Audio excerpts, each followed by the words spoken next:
So కాబట్టి ఎలా అమ్మేవాళ్ళు, సో ట్రేడింగ్ అనేది అప్పట్లో ఎలా జరిగేది, సో బార్టర్ సిస్టమే ఉండేది అప్పట్లో, అంటే వస్తు మార్పిడి పద్ధతే ఉండేది అనమాట.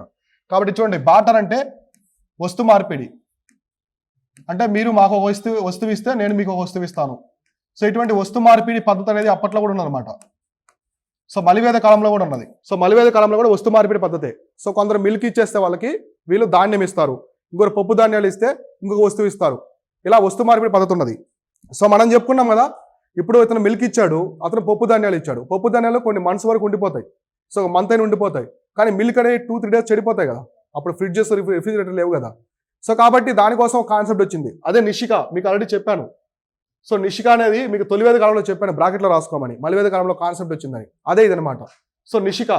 సో నిషిక అనేది గోల్డ్ ఆర్ సిల్వర్ ఆర్నమెంట్ అనమాట. So silver ornament, so gold or silver ornament, అది గోల్డ్ అయినా ఉండొచ్చు, సిల్వర్ అయినా ఉండొచ్చు. సో ఎక్కువ పర్సెంట్ గోల్డ్గా తీసుకునేవాళ్ళు.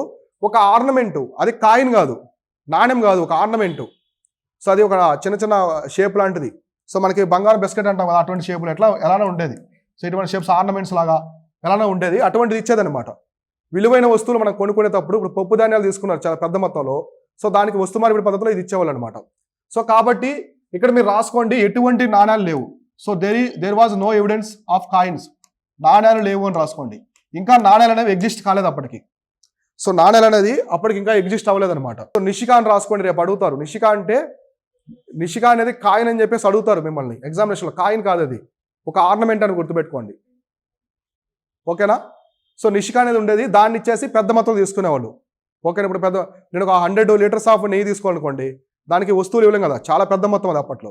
కాబట్టి నిషిక అనేది చాలా పెద్ద పెద్ద మొత్తంలో నిషికాస్ అనేవి ఇచ్చేవాళ్ళు. సో ఇట్లా ఉండేది. తర్వాత చూడండి, శ్రేణి. శ్రేణి అంటే వాళ్ళ అసోసియేషన్ ఆఫ్ ది ట్రేడర్స్, అంటే మర్చెంట్స్ అంటే వ్యాపారులు ఉంటారు కదా, సో వ్యాపారులు. సో వ్యాపారులకు సంబంధించిన అసోసియేషన్ అనమాట. సంస్థ అనుకోండి, వ్యాపారుల సంస్థ అనుకోండి, అసోసియేషన్ కావచ్చు. ఒక వ్యాపారుల సంస్థ ఉండేది, మీటింగ్ చేస్తారు కదా వీళ్ళంతా, అసోసియేషన్.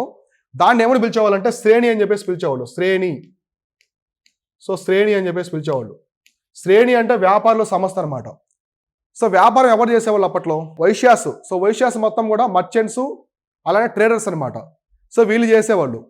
సో ఇప్పుడు మనకు అసోసియేషన్ ఉంటాయి చూడండి, ఆటో వాళ్ళకి సంబంధించి కావచ్చు, ఆటో డ్రైవర్స్ అసోసియేషన్ ఉంటుంది, ఎంప్లాయీస్కి ఉంటుంది, నెక్స్ట్ హాస్టల్స్ ఉండే వాళ్ళకి ఉంటుంది. ఇట్లా అప్పట్లో ట్రేడర్స్ అనమాట. బిజినెస్ చేసే వాళ్ళ మొత్తానికి కూడా ఒక అసోసియేషన్ అయితే ఉండదన్నమాట. దాన్ని ఏమని పిలిచేవాళ్ళంటే శ్రేణి అని చెప్పేసి పిలిచేవాళ్ళు. దీంట్లోనే ట్రేడర్స్, వ్యాపారులు, మర్చెంట్స్, ఈ ఆర్టిషియన్స్, కళలు కూడా, సో కళాకారులు కూడా ఉండేవాళ్ళు. సో ట్రేడర్స్, వ్యాపారులు కాకుండా కళాకారులు కూడా ఇందులో ఉండేవాళ్ళు. ఎందుకంటే బొమ్మలు తయారు చేస్తారు, వాళ్ళు కూడా అమ్ముకోవాలి కదా, సో వాళ్ళు వ్యాపారులే. కాబట్టి వీళ్ళందరూ కూడా ఒక శ్రేణి అని చెప్పేసి సంస్థ ఉండేది. అయితే ఈ శ్రేణి మొత్తానికి ఒక అతను హెడ్ ఉండేవాడు, అవునా కదా. ఇప్పుడు అసోసియేషన్కి ఒక చైర్మన్ ఉంటారు. సో ఇప్పుడు బిల్డింగ్స్ ఉన్నాయి, మొత్తం ఆ కమిటీ హెడ్ ఉంటారు కదా ఖచ్చితంగా. సో కాబట్టి అతను ఏమని పిలిచారు? శ్రేష్ఠి అని చెప్పేసి పిలిచేవాళ్ళు. శ్రేష్ఠి అని చెప్పేసి పిలిచేవాళ్ళు, శ్రేష్ఠి. సో ఈ శ్రేణికి హెడ్ని ఏమని పిలుస్తారంటే శ్రేష్ఠి. సో చైర్మన్ కావచ్చు, డైరెక్టర్ అనొచ్చు, హెడ్ అనొచ్చు, ఎలానే పిలవచ్చు అనమాట. సో ఆ శ్రేణికి హెడ్నే శ్రేష్ఠి అని పిలుస్తారు. ఈ శ్రేష్ఠి నుంచి పుట్టిన వర్డే శెట్టి. ఇప్పుడు మనం శెట్టి అంటాం కదా, సో మన ఫ్రెండ్స్ని ఎవరైనా వైశ్య శెట్టి అంటాం కదా, ఇట్లా ఆ వర్డ్ ఇక్కడి నుంచే వచ్చిందనమాట. సో అతను హెడ్ అనమాట, ఆ మొత్తానికి ఉన్నటువంటి శ్రేణి దానికి హెడ్. సో వీళ్ళు ఏం చేసేవాళ్ళంటే, వీళ్ళు పంటలు పండించరు. సో వైశ్యాస పంటలు పండిస్తారా? లేదు, కలెక్ట్ చేసి కొనుక్కుంటారు, రైతుల దగ్గర నుంచి కొనుక్కొని దాన్ని మారుస్తూ ఉంటారు అనమాట. అంటే ట్రేడింగ్ అనేది చేస్తూ ఉంటారు. వీళ్ళ పని ఏంటంటే, ట్రేడర్స్ మొత్తం కూడా పంటలు పండిస్తారు కదా. అప్పట్లో ఫార్మర్స్ వీళ్ళు ఎక్కువ ఎవరు ఉన్నారు? శూద్రాస్ అనే వాళ్ళు ఫార్మర్స్, స్కిల్డ్ వర్కర్స్ ఎక్కువ ఉంటారు అనమాట. సో వీళ్ళంతా పండించిన పంటలు అవన్నీ కూడా ఎక్కువగా వీళ్ళు కొని వాటిని వ్యాపారం చేసేవాళ్ళు, మార్కెట్లో వ్యాపారం చేసి అమ్మేవాళ్ళు. సో రాజుల దగ్గర కూడా ధాన్యాగారం ఉన్నారు కదా రాజుకి. సో రాజుకు సంబంధించిన ధాన్యాగారం కూడా ఇక్కడ నుంచి వెళ్ళేదన్నమాట, వీళ్ళ దగ్గర నుంచి బై చేసుకొని పోయాడు. ఇప్పుడు ఎఫ్సీఐ ఉంది గవర్నమెంట్ది, సో సెంట్రల్ గవర్నమెంట్ ఎఫ్సీఐ ఉంది. ఎఫ్సీఐ ఏం చేస్తుంది? Food corporation of India. రైతుల దగ్గర నుంచి మొత్తం కూడా ధాన్యం ఉంటుంది. సో ఎందుకు స్టోర్ చేస్తారు? రేషన్ ఇవ్వడం కోసమే కాదు, దేశానికి ఏదైనా విపత్కర పరిస్థితులు వచ్చాయనుకోండి. మన కోవిడ్ టైంలో చూడండి, అక్కడ బ్లాక్ అయిపోయారు అందరూ. సో రైస్ సెంట్రల్ గవర్నమెంట్ మొత్తం కూడా ఫ్రీగా ఇచ్చింది లేదా ప్రతి ఒక్కరికి. సో ఏదైనా పెద్ద యుద్ధం వచ్చింది, సో యుద్ధం వచ్చినప్పుడు గవర్నమెంట్ వ్యవస్థ అంతా కూడా నిర్వీర్యమైపోతాయి. అంటే పని చేయవు, సరిగా పని చేయవు, పీపుల్కి అవైలబుల్లో ఉండవు, మొత్తం యుద్ధ కార్యక్రమంలో ఉంటారు వాళ్ళు, సెంట్రల్ గవర్నమెంట్ మొత్తం కూడా. అటువంటి టైంలో మనకి ధాన్యం అనేది ఉండాలన్నమాట, అవునా కదా. ఇటువంటి వాటి కోసం ఎఫ్సీఐ కాన్సెప్ట్ వచ్చిందనమాట, ఓకేనా. సో ఇట్లా కాబట్టి ఈ విధంగా మనకి ఎప్పుడైనా వస్తాయి. ఇటువంటి పరిస్థితి మనకి ఇందిరాగాంధీ టైంలో ఒకసారి వచ్చింది. సో గ్రీన్ రెవల్యూషన్ తెలుసా మీకు? హరిత విప్లవం. సో హరిత విప్లవానికి ముందు మనకి వారు 1965లో ఒక వారు వస్తుంది. లాల్ బహదూర్ శాస్త్రి ఉన్నప్పుడు పాకిస్తాన్తో యుద్ధం వస్తుంది. ఆ యుద్ధం చేసే టైంలో మన దగ్గర వనరులు చాలా తక్కువ ఉంటాయన్నమాట. సో యుద్ధం అయితే మనం గెలుస్తాం, తర్వాత ఆయన చనిపోతారు. తర్వాత లాల్ బహదూర్ శాస్త్రి గారు చనిపోతారు కదా తాష్కెంట్లో విశ్వప్రయోగం జరిగి. చనిపోయిన తర్వాత ఇమీడియట్గా ఇందిరాగాంధీ గారు ప్రైమ్ మినిస్టర్ అయిన తర్వాత కొత్తల్లో మన దగ్గర మనీ ఉండవు, మన దగ్గర ధాన్యం అనేవి ఉండవు అనమాట. చాలా తక్కువ మొత్తంలో గోధుమలు ఇవన్నీ ఉంటాయి. అంటే ఇక జస్ట్ ఒక 2-3 months మాత్రమే ఆ రేషన్ ఇవన్నీ ఇవ్వగలరు, తర్వాత ఇవ్వలేరు. అటువంటి టైంలో మన వాళ్ళు చాలా కంట్రీస్ దగ్గరికి వెళ్తారు. సో మనకి ప్రాణమిత్రుడు ఎవరు? రష్యా దగ్గరికి వెళ్తారు, మాకు ఆహారం కావాలి కొంచెం సాయం చేయండి అని. కానీ రష్యా వాళ్ళకి పంటలేమంటావు, మొత్తం మంచు ప్రాంతాలు. సో మా దగ్గర లేవు, ఉంటే ఇవ్వగలమన్నట్టుగా చెప్తారనమాట. చాలా దేశాలు తిరుగుతారు, ఆఫ్రికా వెళ్తారు, అక్కడ అప్పుడప్పుడు డెవలప్ అవుతుంది ఆ కంట్రీస్ అన్ని. సో ఫుడ్ అనేది దొరకదనమాట. సో ఇమీడియట్గా అప్పుడు అమెరికా దగ్గరికి వెళ్తారు. సో అమెరికాలో వీట్ అనేవి బాగా పండుతాయి. సో అమెరికాలో గడ్డి భూములు ఉంటాయి, ప్రైరీస్ అంటారు వాటిని. మీకు స్టెప్పీస్ అని చెప్పారు కదా రష్యా దగ్గర, యురేషియా దగ్గర, అలానే ప్రైరీస్ అని గడ్డి భూములు ఉంటాయన్నమాట. అక్కడ గోధుమలు అనేవి విపరీతంగా పండుతాయి. సో వాటిని గ్రేట్ గ్రెయినరీస్ ఆఫ్ ది వరల్డ్ అంటారు, అంటే ప్రపంచ ధాన్యాగారాలు అంటారు వాటిని. అక్కడ ఉంటుందన్నమాట. అప్పుడు అమెరికా ఏం చేసిందంటే PL 480 పబ్లిక్లో 480 కింద కొన్ని పేద దేశాలకి ఈ గోధుమలు అనేవి సహాయం చేస్తారన్నమాట వాళ్ళు. అందులో మన దేశానికి కూడా అక్కడి నుంచి వచ్చాయన్నమాట. అర్థమైందా? సో కాబట్టి దాని నుంచి మన వీళ్ళు ఉంటారు కదా పెద్ద పెద్ద బ్యూరోక్రాట్స్, వాళ్ళు ఆలోచిస్తారు ఇటువంటి పరిస్థితి మళ్ళీ ఇంకోసారి వస్తే ఎవరు సాయం చేస్తారు. సో ఇమీడియట్గా అప్పుడు మన స్వామినాథన్ గారు ఉంటారు కదా, MS స్వామినాథన్ గారు మెక్సికో వెళ్ళి మనకి పంటలు బాగా ల్యాండ్ ఉంది, రివర్స్ ఉన్నాయి, కానీ దిగుబడి రావట్లేదు, అంటే ఓల్డ్ మెథడ్లో పండిస్తున్నారనమాట. సో ఇమీడియట్గా ఏం చేస్తారంటే ఈ ఎకరాలోనే డబుల్ దిగుబడి ఎలా రావాలని చెప్పేసి అక్కడికి వెళ్ళి అక్కడ అరటి విప్లవం స్టార్ట్ చేసినటువంటి నార్మల్ బోర్లాగ్ అనే పర్సన్ దగ్గర అన్ని నేర్చుకుని ఇక్కడికి వచ్చి హై ఈల్డింగ్ వెరైటీస్ అంటే హైబ్రిడ్ సీడ్స్ ఉంటాయి కదా అటువంటివి, పెస్టిసైడ్స్ యూజ్ చేయడము, ఎరువులు, రసాయనిక ఎరువులు యూజ్ చేయడం, దాని ద్వారా పెరుగుతుందన్నమాట. సో దానివల్ల ఇప్పుడు పంజాబ్, హర్యానా రీజన్లో ఉండే వాళ్ళందరూ రిచ్ అనమాట. వాళ్ళు ఏం చేయరు, ఎటువంటి జాబ్స్ ఏం చేయరు. వాళ్ళు ప్రతి ఒక్కరు చూడండి పెద్ద పెద్ద ల్యాండ్స్ ఉంటాయి, మధ్యలో ఇల్లు కట్టుకుంటారు, ప్రతి ఒక్కరికి బుల్లెట్ బైక్ ఉంటుంది, పెద్ద పెద్ద లగ్జరీ కార్స్ ఉంటాయి. సో జాట్ కమ్యూనిటీ, గుడ్జర్స్, 6 వీళ్ళు చూడండి, వాళ్ళందరికీ ఏంటంటే ల్యాండ్స్ చాలా రిచ్ ల్యాండ్స్ అనమాట. అవి బాస్మతి రైస్ పండుతాయి, చాలా కాస్ట్లీ రైస్, ప్రపంచంలో ఎక్కడా పండవు, మన ఇండియాలోనే పడతాయి, ఇండియా పాకిస్తాన్లోనే. సో ఇక్కడ నుంచి ఎక్స్పోర్ట్ అవ్వాలి అంటే ప్రపంచంలో ఎక్కడా లేని వస్తువు మన దగ్గర నుంచి వెళ్తుందంటే ఆబ్వియస్లీ ప్రాఫిటే కదా. సో ఇట్లా అనమాట. కాబట్టి అప్పట్లో వీళ్ళు ఈ వైశ్యాస్ మొత్తం కూడా కలెక్ట్ చేసుకునేవాళ్ళు, కలెక్ట్ చేసుకుని ట్రేడింగ్ చేసేవాళ్ళు. అవి రాజులకు అమ్మడం కానీ వేరే రాజ్యాలకు అమ్మడం, మార్కెట్లో అమ్మడం ఇట్లా జరిగేదనమాట. సో ఎక్సెస్ పంట మొత్తం కూడా ఈ విధంగా అయితే అమ్మేవాళ్ళు మార్కెట్లో. సో ఒకటి వస్తు మార్పిడి పద్ధతి లేదా నిషిక. సో నిషిక కూడా వస్తు మార్పిడి అనుకోవచ్చు. ఇప్పుడు వాళ్ళు ధాన్యం కొన్నారు, ఇతను గోల్డ్ ఆర్నమెంట్స్ ఇస్తున్నాడు, అవునా కదా. సో కాబట్టి కాయిన్స్ లేవు కాబట్టి బార్టర్ సిస్టమ్ అనేది కంప్లీట్గా ఉన్నది. ఇలా వాళ్ళు ఒక అసోసియేషన్ పెట్టుకొని దానికి ఒక హెడ్ని పెట్టుకొని ఒక ప్రాపర్గా ట్రేడ్ అనేది చేశారనమాట. సో ఏదో కంప్లీట్గా ఎవరి పార్టీ వాళ్ళు అమ్మేయకుండా ఇలా ఒక ప్రాపర్గా శ్రేణి అని చెప్పేసి పెట్టారనమాట. సో ఇట్లా జరిగేది. సో ఇక్కడ మనకి ట్యాక్సెస్ వచ్చాయి, పన్నులు. సో పన్ను ట్యాక్సెస్ అంటే పన్నులు. ఒకటి బలి. సో బలి అంటే వాలంటరీ ట్యాక్స్ అనమాట, అంటే చాయిస్, మీ చాయిస్ ఆప్షనల్. ఇది రాజుకి ఇస్తారు బలి. సో బలి అనేది voluntary tax. So voluntary tax అంటే మన ఇష్టపూర్వకంగా ఇచ్చే పన్ను అనమాట. మీరు రాజుకి ఇవ్వచ్చు, ఇవ్వకపోవచ్చు. ఇప్పుడు మీరు ఇవ్వలేదు అనుకోండి, రాజు మిమ్మల్ని శిక్షించడు. ఇప్పుడు మన గవర్నమెంట్ ఉంది, డొనేషన్ ఇస్తూ ఉంటారు కొందరు. సో గవర్నమెంట్ డొనేషన్ ఇస్తారు. ఇప్పుడు PM relief fund, CM relief fund ఉన్నాయి. మీరు ఇవ్వచ్చు, ఇవ్వకపోవచ్చు, అది మీ చాయిస్. దానివల్ల మిమ్మల్ని శిక్షించరు. కాబట్టి ఇది వాలంటరీ ట్యాక్స్ అనమాట. రాజు మంచి పరిపాలన చేస్తున్నాడు, మీకు మంచిగా అనిపిస్తే ఇవ్వచ్చు అనమాట, ఓకేనా అట్లా. సో ఇది ట్యాక్స్ అనమాట, వాలంటరీ ట్యాక్స్, ఇవ్వచ్చు, ఇవ్వకపోవచ్చు. ఇది మనకి తొలివేద కాలంలో కూడా ఉంటుంది. తొలివేద కాలంలో కూడా ఈ కాన్సెప్ట్ ఉందన్నమాట. అయితే మలివేద కాలంలో ఏమైంది, రాజు అల్టిమేట్ అనమాట, రాజు ఏది చెప్తే తినాలి. సో రాజుకి పవర్స్ ఎక్కువ ఉన్నాయి. సో మహిళలకి ఎటువంటి పవర్స్ లేవు. కాబట్టి ఇక్కడ బాగా అనే కాన్సెప్ట్ వచ్చిందనమాట, బాగా. సో బాగా అనేది కంపల్సరీ ట్యాక్స్ అనమాట, కంపల్సరీ ట్యాక్స్. ఇది కంపల్సరీ ట్యాక్స్ అనమాట. సో బాగా అనేది కంపల్సరీ ట్యాక్స్, ఖచ్చితంగా పే చేయాలి.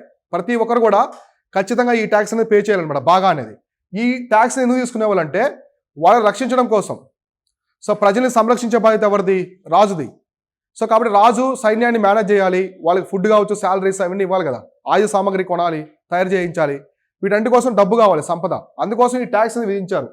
సో బాగా అనే ట్యాక్స్ కంపల్సరీ ట్యాక్స్, ఖచ్చితమైనటువంటి పన్ను, ఖచ్చితంగా కట్టాలి అందరూ కూడా రాజ్యంలో ఉండేవాళ్ళు. బలి మాత్రం ఓన్లీ ఇది. కాబట్టి మనకి డిఫరెన్స్ ఏంటి, తొలివేద కాలంలో ఓన్లీ బలి మాత్రమే ఉన్నది. సో ఋగ్వేదం టైంలో, మిగతా 3 వేదాల కాలంలో ఇవి ఉన్నది. కాబట్టి ఎర్లీ వేదిక్ పీరియడ్ అంటే 3 వేదాలు, చివరి 3 వేదాలు. తొలివేద కాలం అంటే ఋగ్వేదం, అది మర్చిపోవద్దు, మీరు కన్ఫ్యూజ్ అవుతారు. సో ఇక్కడ చూడండి, use of iron. So iron అనేది ఎవరు యూజ్ చేస్తారు, మొట్టమొదటి ఆర్యులు. కానీ మనకి తొలివేద కాలంలో కంటే కూడా మలివేద కాలంలో చాలా పీక్ స్టేజ్కి వెళ్తుంది.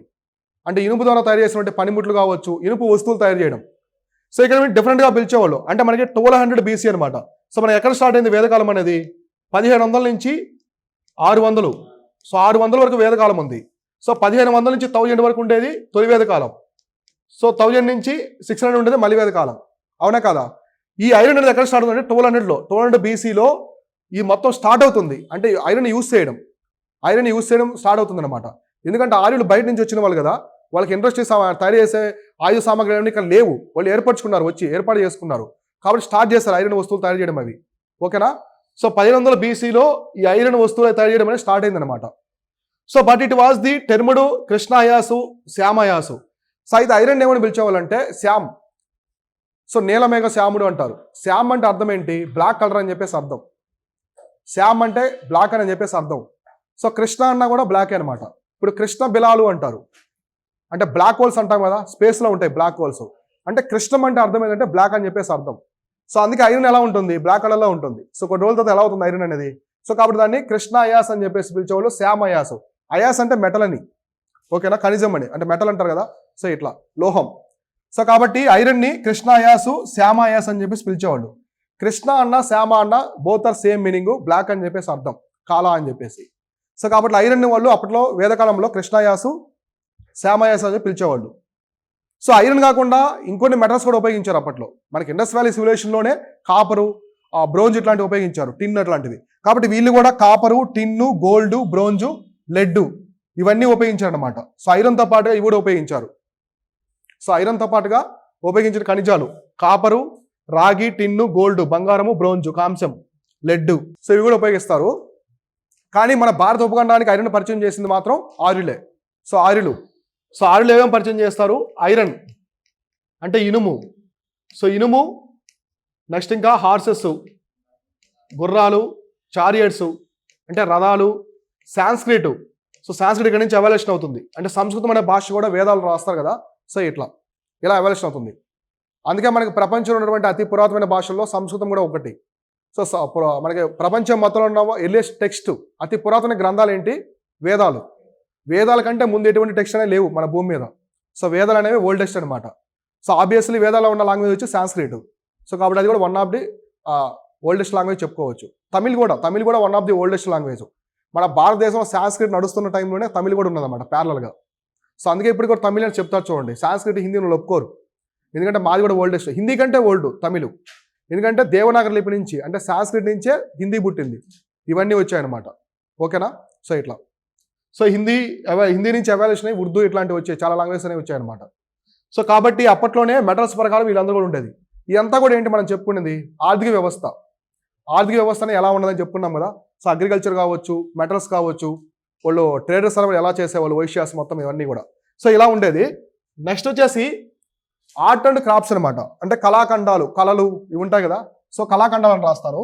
సో కళాఖండాలు, ఆర్ట్స్, క్రాఫ్ట్స్ ఇవి ఉంటాయి కదా, ఎలా తయారు చేసేవాళ్ళు.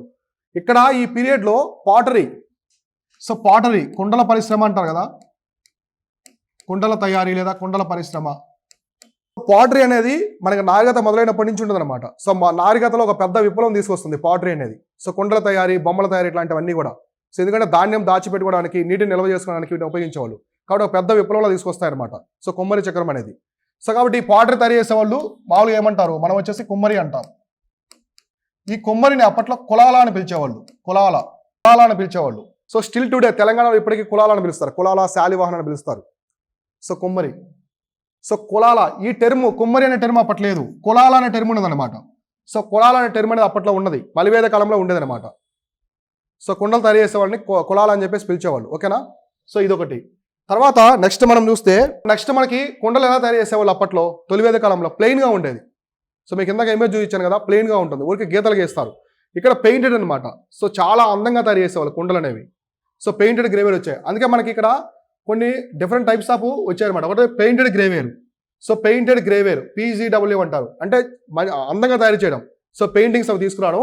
ఇంకోటి బ్లాక్ అండ్ రెడ్ వేర్ అనమాట, అంటే కలర్స్ ఆ కుండల మీద ఉండే కలర్స్ అనమాట. బ్లాక్ అండ్ రెడ్ వేరు, బ్లాక్ అండ్ రెడ్ కలర్లో బొమ్మల్లాగా వేయడం అనమాట. నెక్స్ట్ బ్లాక్ అండ్ స్లిప్డ్ వేరు అంటే బ్లాక్తోనే మనకి చిన్న చిన్న డిజైన్స్ మొత్తం కూడా గీస్తాడు అనమాట. సో కింద వరకు, కుండ కింద వరకు కంప్లీట్గా గీయడము. తర్వాత వచ్చేసి రెడ్ వేరు, కంప్లీట్గా మనకి కుండలు అనేవి ఎరుపుగా ఉంటాయి కదా, ఇప్పుడు రెడ్ కలర్లో ఉన్నాయి చూసారు మీరు, అటువంటి కావచ్చు, ఇలా వచ్చాయన్నమాట. సో మీకు ఇమేజ్ చూస్తాను చూడండి, ఇందాక చూడలేదేమో కొందరు. సో ఇదనమాట, ఇది ఎర్లీ వేదిక్ పీరియడ్. తొలివేద కాలంలో చూడండి, సింపుల్గా మట్టి కుండ ఏదో ఊరికే బొమ్మలు అట్లా గీసేశారు. ఇది లేటర్ వేదిక్ పీరియడ్, అంటే పెయింటెడ్ గ్రేవేర్ అనమాట. ఇక్కడ చూడండి, సో ఇది మట్టి పాత్ర, మెటల్ అయినప్పటికి కూడా ఈ డిజైన్స్ అన్ని బాగా వచ్చాయి అనమాట. సో రాజు తయారు చేసినటువంటి ఆ మెటల్స్ కూడా పెయింటింగ్స్ అనేవి వేశారు అప్పట్లో. అర్థమైందా? రాజులు సోమరసం తాగుతుంటారు కదా, సో అటువంటి డిజైన్స్ అనమాట అవన్నీ. సో ఇట్లా ఇప్పుడు వైన్ గ్లాస్లో చూడండి ఎంత డిజైన్గా ఉంటుంది, అట్రాక్టివ్గా. సో అట్లా చేసేవాళ్ళు అనమాట. అవి ఎందుకు తాగుతారు? ఎంటర్టైన్మెంట్ కోసం, అంటే ఒక వినోదం అనమాట అది. సో అట్లా సరదాగా మీటింగ్స్ ఉన్నప్పుడు, సభలు ఉన్నప్పుడు, సో అట్లా. సో ఇలా ఉండేది అనమాట. అర్థమైందా? పెయింటెడ్ గ్రేవేరు మామూలుగా వాటికి సంబంధించి. ఇది చూడండి ఆక్రీ కలర్డ్ పాటరీ అనమాట, అంటే సాదాగా ఉండేది అనమాట. ఇది బాగా పెయింటెడ్, అంటే బాగా ఎవాల్యుయేషన్ అయింది. ఆ పరిశ్రమ అనేది కుండలు తయారీ ఇవన్నీ కూడా బాగా ఎవాల్యుయేషన్ అయ్యాయి. ఈ ఎవాల్యుయేషన్ నుంచే ఆ 3 వచ్చాయన్నమాట. ఇందాక మనం చెప్పుకున్నటువంటి 3 అనేది రావడం జరిగింది. సో అర్థమైందా? సో ఈ 3 అనేది ఇక్కడ బాగా ఎవాల్యుయేషన్ అయ్యాయి డిజైన్స్ పరంగా అంతా కూడా. నెక్స్ట్ ఇక్కడ చూడండి, they hardly know about the use of the burnt bricks. Sindhu ప్రజలకు తెలుసు కాల్చిన ఇటుకలు ఉంటాయి కదా, కాల్చిన ఇటుకలు.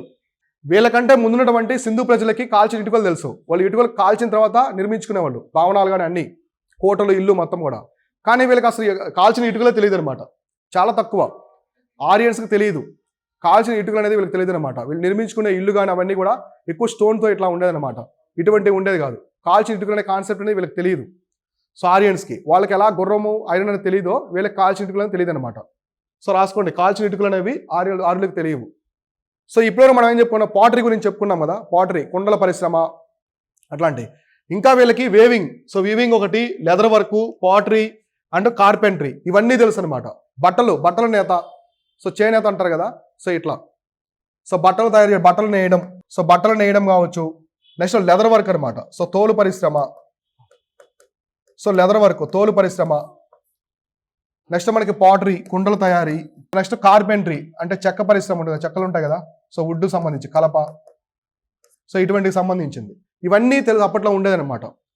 సో వాళ్ళు నిర్మించినటువంటి కోటలు అంటే భవనాలు, వాటి కూడా ఇటువంటి వర్క్స్ ఉండేది. సో మార్కెట్లో ఇవన్నీ ఉండేది, ఇటువంటి ప్రొడక్ట్స్ మొత్తం కూడా అమ్మేవాళ్ళు అనమాట అప్పట్లో. సో మలివేద కాలంలో ఇవన్నీ ఉన్నాయి. సో కాబట్టి పాటరీ కాకుండా ఈ టైంలో మనకి తొలివేద కాలం కంటే తొలివేద కాలంలో లెదర్ వర్క్ ఇవన్నీ మనకు కనిపించలేదు, ఇక్కడ వచ్చాయన్నమాట. బాగా ఎవాల్యుయేషన్ అయింది, సొసైటీ అనేది చాలా ఎవాల్యుయేషన్ అయ్యి ఎకనమీ పరంగా ఆర్థికంగా చాలా బలపడ్డారు. ఓకేనా? సో నెక్స్ట్ చూసుకుంటే మనము ఇక్కడ చూడండి రిలీజన్. సో మనకి తొలివేద కాలంలో మతం, సో మతం అనేది ఎలా ఉన్నది, అక్కడ దేవుళ్ళు చాలా మంది ఉంటారు. సో ఇంద్రుడు, అగ్ని, వరుణుడు, సోమ, ఇంకా మనకి ఉష, ఆదితి, అట్లా చాలా వచ్చాయి కదా గాడెసెస్, దేవుళ్ళు వచ్చారు చాలా మంది. పుషాన్ అని చెప్పేసి సూదుల యొక్క దేవుడు, కౌసును కాపాడుతానని చెప్పేసి ఇట్లా వచ్చారు ఎక్కువ మంది. మనకి తర్వాత సావిత్రి, సూర్యదేవత, విశ్వామిత్ర రాసిన అవన్నీ వచ్చాయి కదా. ఇక్కడ చూడండి changes during the later Vedic period, అంటే మనకి మలివేద కాలంలో upper Ganga doab. So upper Ganga doab మామూలుగా ఇంతకుముందు వాళ్ళు ఎక్కడ ఉన్నారు తొలివేద కాలంలో, నార్త్ వెస్ట్ ఇండియా అనమాట. సో నార్త్ వెస్ట్ ఇండియా అంటే ఏంటి, వాయువ్య భారతదేశం. అంటే సింధు నది దాని పరివాహ ప్రాంతాలు, దాన్ని ఏమంటారు, సప్త సింధు అంటారు. ఆ ప్రాంతంలో ఉన్నారు కదా వీళ్ళు. ఇక్కడికి ఎలా వచ్చారు గంగా మైదానానికి, ఆ కురు ట్రైబ్ అనేది పాంచాల ట్రైబ్తో మ్యారేజ్ అలయన్స్. అంటే ఇప్పుడు పాండవులు ద్రౌపదిని మ్యారేజ్ చేసుకుంటారు. ద్రౌపది ఎవరు, పాంచాల రీజన్కి సంబంధించిన ఆమె. అట్లా మ్యారేజ్ అలయన్స్ జరిగాయి అనమాట వాళ్ళ మధ్య. జరిగి పాంచాల రాజ్యానికి కురు వాళ్ళు వచ్చి వీళ్ళు ఇద్దరు కలిసి కురు పాంచాల ట్రైబ్ అనేది ఏర్పడింది. సో వీళ్ళు పాలించిన ప్రాంతమే కురు పాంచాల ప్రాంతం. సో కాబట్టి వీళ్ళు గంగా మైదానానికి వచ్చారనమాట. ఎప్పుడైతే వీళ్ళు గంగా మైదానానికి, అప్పర్ గంగా మైదానం, మనకి గంగా మైదానం అనేది 2 రకాలుగా ఉంటుంది, 3 రకాలుగా ఉంటుంది భారతదేశంలో. అంటే మనకి ఒకటి ఉత్తరాఖండ్ దగ్గర నుంచి, సో నెక్స్ట్ వెస్ట్ బెంగాల్ వరకు upper Ganga, middle Ganga, lower Ganga, ఇలా 3గా డివైడ్ చేస్తారు గంగా నదిని. గంగా నది డోబ్ అంటారు కదా. డోబ్ అంటే ఏంటి, 2 నదుల మధ్య ఉండే ప్రాంతాన్ని డోబ్ అంటారు. అది చాలా సారవంతంగా ఉంటుంది. ఇప్పుడు కృష్ణా గోదావరి మధ్యలో చూడండి ల్యాండ్ ఎలా ఉంటుంది గోదావరి జిల్లాలో, సో అట్లా అనమాట. సో చాలా సారవంతంగా ఉంటుంది అప్పుడు ఒండ్రు మృతికలు. సో కాబట్టి వీళ్ళు ఈ డోబు మతానికి కూడా మెయిన్ సెంటర్ అయిపోతుంది ఇది రిలీజన్కి. సో మీరు ఇప్పుడు గమనించండి, వారణాసి కావచ్చు, అలహాబాద్, ప్రయాగ్రాజ్ కావచ్చు, ఇవన్నీ అవే. సో అప్పర్ గంగా డోబులో ఉన్నటువంటి ప్రాంతాలు అనమాట ఇవన్నీ కూడా. సో యూపీలో ఉండే ఇప్పుడు పవిత్ర స్థలాల మొత్తం కూడా వారణాసి అవన్నీ కూడా ఇక్కడి నుంచి అవలేషన్ అయ్యాయి అనమాట. ఓకేనా? సో వారణాసి అనేది మన భూమి మీద ఉన్నటువంటి ఆ పిలిగ్రిమేజ్ సైట్స్లో ఓల్డెస్ట్ అనమాట ఇప్పటికీ. సో భూమి మీద ఉన్నటువంటి అది పురాతనమైన నగరం. సో వారణాసి కల్కి మూవీలో చూపిస్తారు కదా, సో అట్లా అప్పుడు ఫస్ట్ ఎవల్యూషన్ అయినటువంటి సెంటర్ అనమాట వేదకాలంలోనే.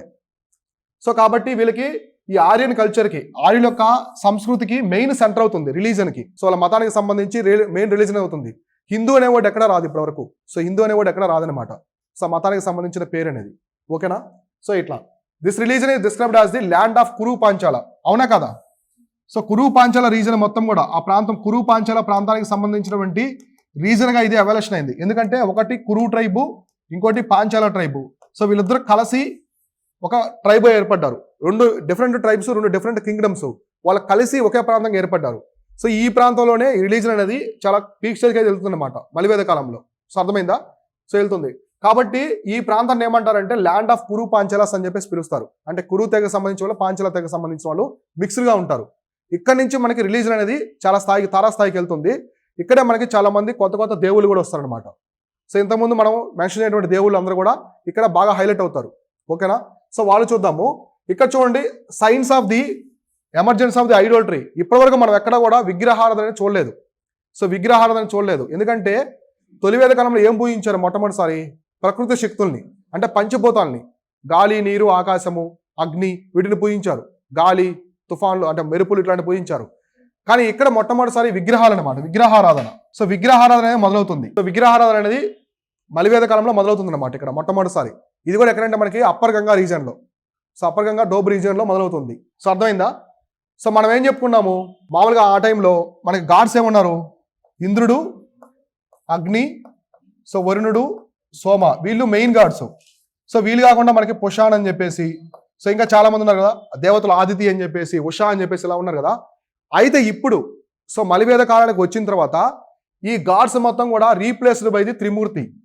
సో త్రిమూర్తులు, ట్రియో అంటారు కదా, ట్రియో, ఈ కాన్సెప్ట్ వస్తుంది. త్రిమూర్తులు అనే కాన్సెప్ట్ వస్తుంది అనమాట. సో ఇక్కడ మొట్టమొదటిసారి త్రిమూర్తులు అనే కాన్సెప్ట్ వస్తుంది. త్రిమూర్తులు, త్రిమూర్తులు అంటే ముగ్గురు. మూర్తి అంటే ఏంటి? మూర్తి అంటే ఏంటి? మూర్తి అంటే విగ్రహం. మూర్తి అంటే విగ్రహం. ఓకేనా? అంటే విగ్రహాన్ని ఇక్కడ నుంచి వస్తుంది. త్రిమూర్తులు అనే కాన్సెప్ట్ ఇక్కడ నుంచి వస్తుంది అనమాట. రాసుకోండి త్రిమూర్తులు అనేది. సో ఇక్కడ నుంచి వస్తుంది. వాళ్ళే వీళ్ళు అనమాట, ముగ్గురు. So Rigvedic gods like the Indra, Agni were replaced by. So Indra, Agni వీళ్ళందరూ కూడా మర్చిపోతారు, ఇక్కడ నుంచి పూజించరు. ఇక్కడ వీళ్ళ గురించి ఎక్కువ వస్తుంది అనమాట. అంటే మనకి తొలివేద కాలం అంటే ఏంది? సో మనకి ఋగ్వేదం అనమాట. ఋగ్వేదంలో ఇంద్రుడి గురించి 250 స్తుతులు ఉన్నాయి, హింసు. అగ్ని గురించి 200 స్మృతులు ఉన్నాయి, స్తుతులు అంటారు కదా. అంటే అర్థం ఏంటి? అన్నిసార్లు మెన్షన్ చేస్తారు వాళ్ళ గురించి. కానీ మిగతా వేదాల్లో, సామవేద, అధర్ణ వేద, యజుర్వేదాలో వాళ్ళ గురించి ఉంటుంది అనమాట. మొత్తం ఈ గాడ్సే ఉంటారు, త్రిమూర్తులు ఉంటారు. వీళ్ళే మనకి ఇప్పుడు అంటారు కదా బ్రహ్మ, విష్ణు, మహేశ్వర అని చెప్పేసి. సో ఫస్ట్ ప్రజాపతి అంటారు. సో ప్రజాపతి అంటే క్రియేటరు, అర్థమైందా? క్రియేటర్ బ్రహ్మ. సో బ్రహ్మ అంటారు. మనకు నార్త్ సైడ్ ఎక్కువ ప్రజాపతి అని పిలుస్తారు బ్రహ్మదేవుణ్ణి. సో మనం ఎక్కువ బ్రహ్మ అంటాం, కానీ అక్కడ ప్రజాపతి అని పిలుస్తారు. సో క్రియేటర్ అనమాట ఆయన.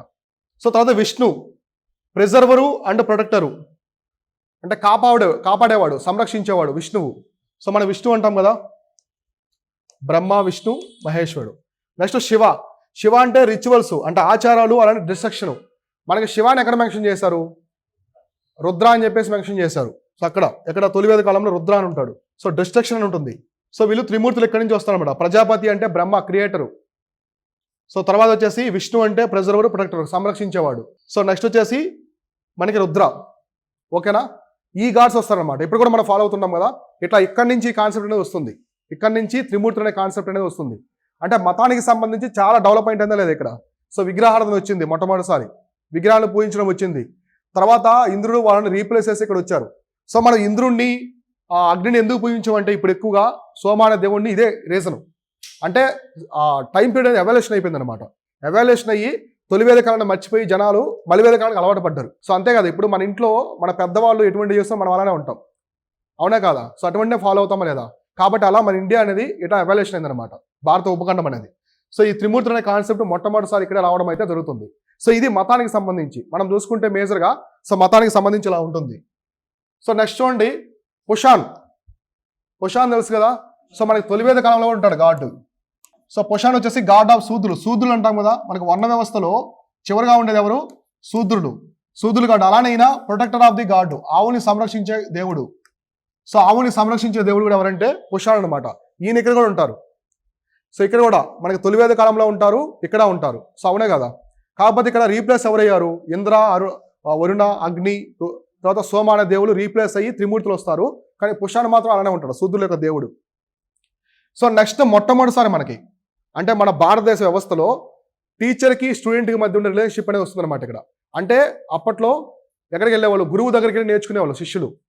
సో కాబట్టి టీచర్ పీపుల్ అంటే గురు శిష్యుల బంధం. సో గురు శిష్యుల బంధం అనేది ఇక్కడ నుంచి ఎవల్యూషన్ అవుతుంది. అంటే ట్రైనింగ్ అనమాట. Was cultivated through the person oriented training. Personal mentorship తెలుసా మీకు? పర్సనల్ మెంటర్షిప్ ఇప్పుడు ఇస్తూ ఉంటారు కదా. సో అట్లా. సో అంటే ప్రతి పర్సన్కి ఇండివిజువల్గా కూడా గురువు చెప్పేవాడు అనమాట. సో మీకు విష్ణు శర్మ దగ్గరికి కొంతమంది రాజగురువులు వెళ్తారు, ఆయన కొన్ని కథలు చెప్తారు, దాన్ని పంచతంత్ర కథలు అంటారు. తెలుసా మీకు? విష్ణు శర్మ అని ఒక గురువు ఉంటారు.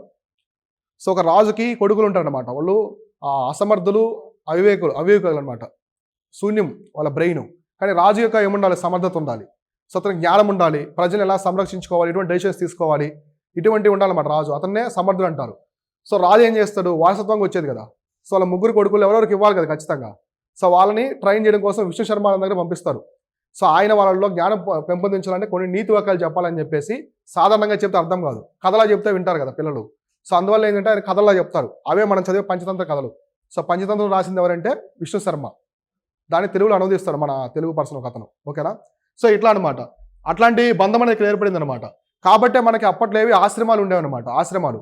సో ద్రోణాచార్యుడు, కౌరవులు, పాండవులు వెళ్తారు కదా అక్కడికి, వెళ్ళి శిక్షణ తీసుకుంటారు. అంతా అయిపోయిన తర్వాత టెస్ట్ పెడతాడు, వాళ్ళ బెస్ట్ స్టూడెంట్స్ని ఎంచుకుంటాడు. సో వాళ్ళ అంటే వారసత్వం అనమాట అట్లా. సో అశ్వత్థామ ద్రోణాచార్యుడు కొడుకు.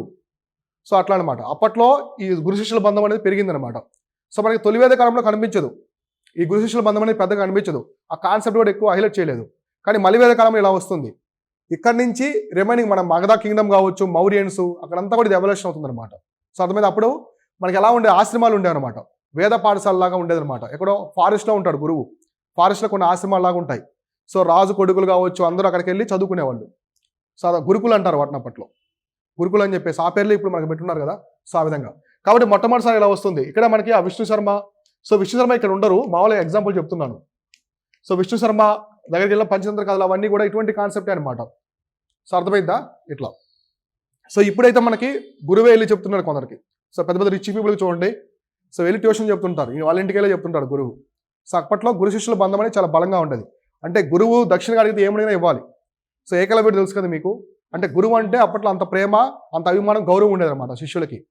సో మొత్తం జ్ఞానం అంతా బోధించేవాడు, సైనిక శిక్షణ ఇచ్చేవాడు, ఇలా ఉండేవాడు అనమాట. సో ఏకలవ్యుడు తన బొట్టన వేల ఇస్తాడు కదా. సో అట్లా అంత బంధం ఉండేది అనమాట గురు శిష్యుల మధ్య. ఓకేనా? సో ఇది ఇట్లా. సో ఈ విధంగా రిలీజన్ ప్రకారము అలానే టీచర్స్కి సంబంధించి కావచ్చు, ఐడోల్టరీకి సంబంధించి చాలా చేంజెస్ వచ్చాయి కదా మలివేద కాలానికి, తొలివేద కాలానికి, మలివేద కాలానికి. సో ఈ చేంజెస్లో మేజర్గా ఏమున్నాయి? దేవుళ్ళు రీప్లేస్ అయిపోయారు. అప్పుడున్న దేవుళ్ళ కంటే ఇప్పుడున్న దేవుళ్ళు రావడం జరిగింది. త్రిమూర్తులు వచ్చారు, విగ్రహ ఆరాధన వచ్చింది. సో రీజనే మారిపోయింది, అసలు ప్లేసే మారిపోయింది. అవునా కదా? సో అట్లా. సో మనకి ఇప్పుడు మామూలుగా మన ప్లేస్ మారామనుకోండి, చాలా అలవాట్లు మారిపోతాయి. ఫుడ్ హ్యాబిట్స్ కావచ్చు, మ్యూజిక్ కావచ్చు, ఇవన్నీ సేమ్. అలానే వాళ్ళు వాయువ్య భారతదేశం నుంచి అప్పర్ గంగా డోబ్కి వచ్చారు కాబట్టి ఈ రీజన్కి అలవాటు పడ్డారు. ఇక్కడ దేవుళ్ళని పూజించడం ఇట్లా ఎక్కువ ఉంటాయన్నమాట. అవునా కదా? సో ఇట్లా. సో నెక్స్ట్ వచ్చేసి దీంతో మనకి కంప్లీట్గా మలివేద కాలం కంప్లీట్ అయిపోయింది. సో మలివేద కాలం వరకు అయిపోయింది. సో ఇప్పుడు మనం ఏం చెప్పుకున్నాము వేదిక కేసులో? సో తొలివేద కాలము, మలివేద కాలం చెప్పుకున్నాం. దానికి ఇంట్రడక్షను, దీని ఇంట్రడక్షను, చేంజెస్. రేపు మీరు ఎలా చదువుకోవాలంటే దాన్ని, సొసైటీ ఎలా ఉన్నది, ఎగ్జామ్ ఎలా ఆడుతారో తెలుసు. అవి 2 స్టేట్మెంట్స్ ఇచ్చారనుకోండి సొసైటీకి సంబంధించి, తొలివేద కాలం ఒకటి, మలివేద కాలం ఒకటి ఇస్తాడు. ఇంటర్చేంజ్ చేయొచ్చు, ఎలా అడగొచ్చు. సో ఇలా ఇస్తాడు. సో ఎకానమీకి సంబంధించి కావచ్చు, మతానికి సంబంధించి కావచ్చు, ఏదైనా సరే దాంట్లో ఒక స్టేట్మెంట్, దీనిలో స్టేట్మెంట్ అడగడానికి అవకాశం ఉంటుంది. కాబట్టి చాలా కేర్ఫుల్గా చూసుకోండి చేంజెస్ ఏమున్నాయి అవన్నీ కూడా. సతీసాగుని ఎక్కడ మెన్షన్ చేశారు, పుషాన్ అంటే ఎవరు, సో నెక్స్ట్ పురందర్ అంటే ఎవరు, ఇంద్రుడి పేర్లు పురందరు, ఉషినార ఇట్లా పేర్లు ఉంటాయి కదా. సో దానికి మీనింగ్స్ కూడా ఉంటాయి అనమాట, అవి కూడా చూసుకోండి. సో ఇట్లా కేర్ఫుల్గా చూసుకోవాలి. ఇప్పటివరకు మనం చెప్పుకున్నంతా కూడా ఏంటి, వేదిక కేసులో తొలివేద కాలం, మలివేద కాలం చెప్పుకున్నాం. కానీ వేద సాహిత్యం గురించి చెప్పుకోలేదు ఇప్పటివరకు. వేదాస్ అనేవి 4 ఉన్నాయని చెప్పుకున్నాం. అరణ్యకాసాలు అంటారు, స్మృతి, శృతి, ఇట్లా కొన్ని టెర్మినాలజీస్ ఉంటాయన్నమాట. అంటే ఏంటి ఇవన్నీ ఉంటాయన్నమాట. మనకి ఇండియాలో మొట్టమొదటిసారి మ్యాజిక్ అనేది ఎప్పుడు తీసుకొచ్చారు? సో పతాంజలి యోగా తీసుకొస్తారు. ఇట్లాంటివన్నీ ఇప్పుడు నెక్స్ట్ చూద్దాం. సో రిమైనింగ్ ఏమున్నాయని చెప్పేసి.